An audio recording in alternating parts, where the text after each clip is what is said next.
ચાલો મિત્રો, આજે આપણે જોઈશું રીઝનિંગમાં ટેટ 1 2023 માં પૂછાયેલો દાખલો ચિહ્નની જગ્યાએ કયો અંક આવશે।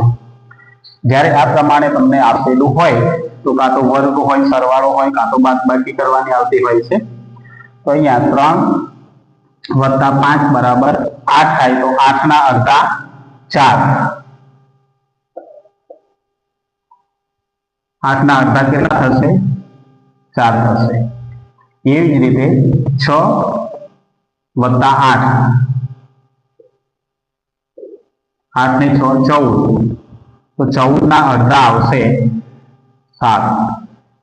એવી જ રીતે 8 + 4 બરાબર 12, તો 12 ના અડધા થશે 6। તો આપેલ 4 ઓપ્શનમાં ડી તમારો સાચો રહેશે।